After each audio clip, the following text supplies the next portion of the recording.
Well, our next guest is on a mission to rewrite history by telling the stories of great women artists that time has forgotten. In 2015, art historian Katie Hessel became an Instagram account celebrating female artists after discovering a seminal text on art history contained not a single woman.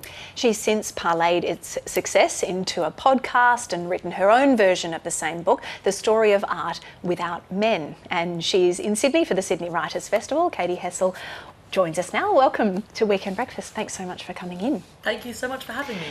When you look at famous artists and artworks throughout history, women are so often the subjects, but rarely have they found fame as the artist. Why is that? Well, it's a great question. I don't know, because actually once you really start to look, so many women artists existed in history, and they have been painting for centuries, and actually just by the very fact that they became artists, they had to work so much harder, so we should absolutely remember them. This book that Kath mentioned, The Story of Art, written by historian Ernst Gombrich, it was a very well-known, still is a very well-known art history book. It sold, I think, around 7 million copies, many editions. How did it inspire your work? So when I was a teenager, I grew up reading Gombrich's Story of Art. It was the kind of introductory Bible to art history. And when I was about 25, I was invited by Tate Modern to install a giant 10-metre high timeline of women artists for the last 1,000 years.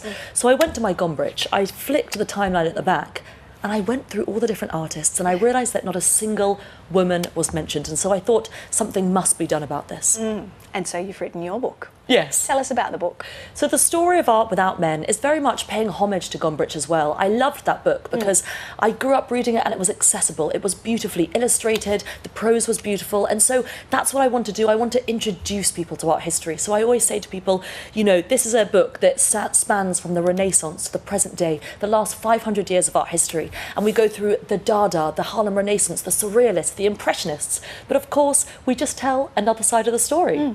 Now, throughout history, art by women has not sold at a price that is as high as art made by men, and so there was often this practice where the woman's name would be crossed out and it would be a male name instead to sell it for a higher price. What challenges like that one, for example, did you come across when trying to document these female artists? I mean, it's a story of misattribution and scandal, really, because especially in the Victorian era, male art dealers would scratch out a woman's name and replace it with a man. And actually, if we think about the art market today, on average, a woman's work goes for 10% of a male artist's work. Still, the highest earning woman to go at auction is Jenny Savile, which is just 11% of David Hockney, who is the highest male. Similarly, Georgia O'Keeffe, 44.4 million, compared to Leonardo da Vinci's Salvador Mundi at 450 million. So we're still facing these issues today. So what are some of the stories that we haven't been told, and what are the ways that women have contributed to and shaped the art world? I mean, they were totally there. They were international celebrities in their time. My favourite is from the 16th century and the 17th century, Artemisia Gentileschi. She worked in the Baroque period in Rome. She was born in 1593 in Rome.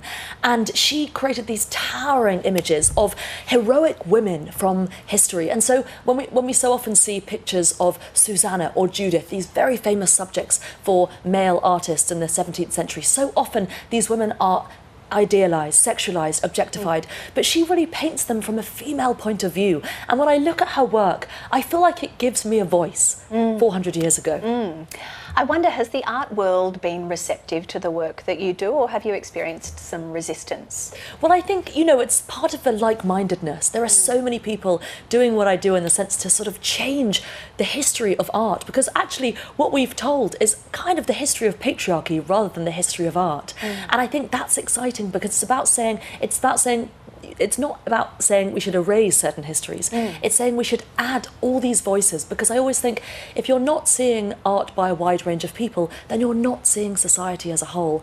And with this book, I want to invite everyone of every level and background and age into this fantastic subject that I love so much. And you're here for the Sydney Writers' Festival. What's on the agenda, not just for the Sydney Writers' Festival, but also for the rest of your trip to Australia? I've been seeing actually on your Instagram that you've been travelling around to many galleries. I haven't had a second free because I've been going to the Art Gallery of New South Wales. I went to the NGA in Canberra, especially to see the effects of projects like Know My Name, which has had such a profound effect on the way that we need to address the gender imbalance. And what's amazing is some Australian women artists are actually going to be having major exhibitions at the Tate Modern next year. So we're going to have some of that Australian art where I live in London too.